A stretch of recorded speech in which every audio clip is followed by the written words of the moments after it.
Halo sahabat viral.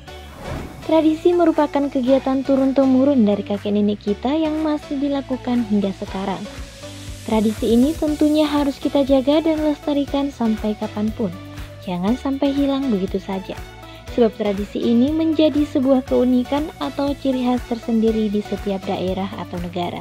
Setiap negara mempunyai ciri khas masing-masing yang membuat negara itu terlihat unik dibandingkan negara lain.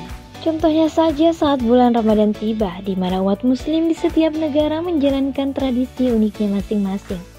Seseorang yang mengikuti tradisi ini dipercaya akan mendapatkan berkah melimpah sepanjang bulan Ramadan. Namun, untuk Ramadan di tahun ini tradisi tersebut mau tidak mau harus hilang akibat pandemi corona. Pemerintah hampir di seluruh negara menerapkan physical distancing untuk mencegah penularan virus mematikan tersebut.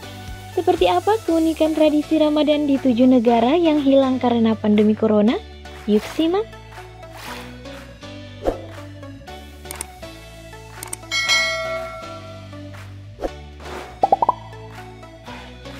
Yang pertama, Festival Garangau di Qatar.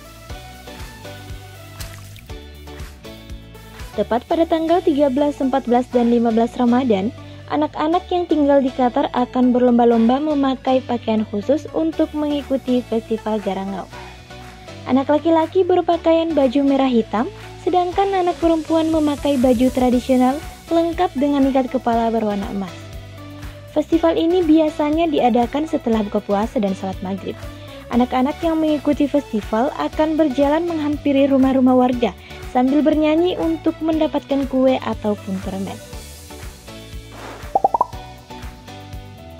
Yang kedua, kuliner khas Turki dan memeriksa kesehatan di Jerman. Suasana Ramadan di Jerman terasa indah karena kebanyakan umat muslim berasal dari Turki. Tak heran kalau kuliner khas Turki, yaitu kue, sangat mudah ditemukan menjelang bulan Ramadan di Jerman. Ada kataif atau kue kering yang kulit luarnya direndam sirup gula dan kamrudin atau jus aprikot. Untuk urusan cita rasa, sudah tidak perlu diragukan lagi. Selain kudapan lezat, tradisi unik lainnya adalah periksa ke dokter.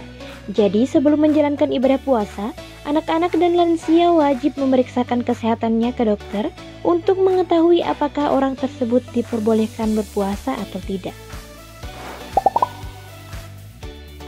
Yang ketiga, menembakkan meriam di Arab Saudi.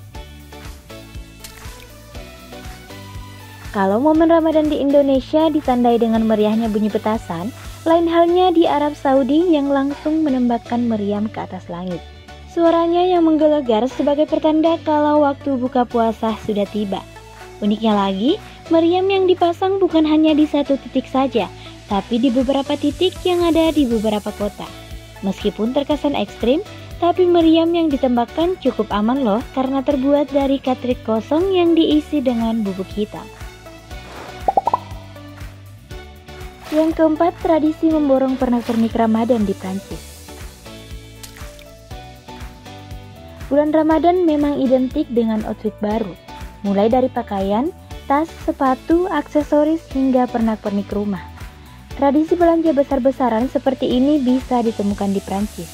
Menariknya, barang yang dibelanjakan bukan pakaian atau sepatu, melainkan pernak-pernik bernuansa Ramadan untuk dipajang di dalam rumah ataupun apartemen.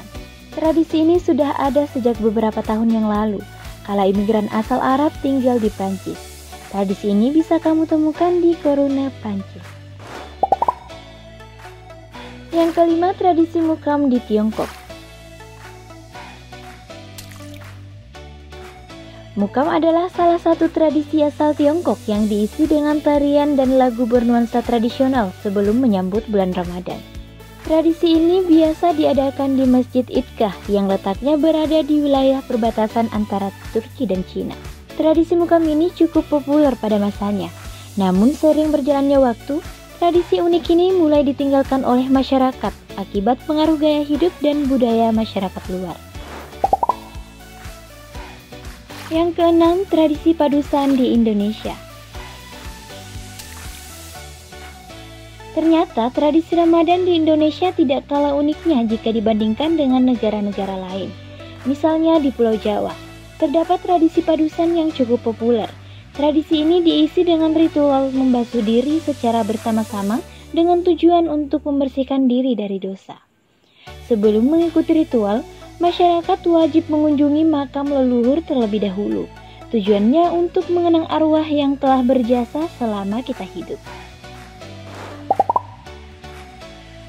Yang ketujuh, tradisi pergi ke gua di Bosnia. Tradisi yang satu ini sebenarnya hampir sama dengan tradisi padusan. Perbedaannya, umat muslim di Bosnia pergi ke gua di kota Kladan untuk membersihkan diri. Air di dalam gua dipercaya dapat memancarkan inner beauty, sehingga siapapun yang membasuh wajahnya dengan air akan membuat wajah kelihatan berseri. Selain membasuh wajah dan tubuh, gua juga dijadikan sebagai tempat untuk berdoa. Tradisi ini hanya diadakan menjelang bulan Ramadan, lebihnya tidak.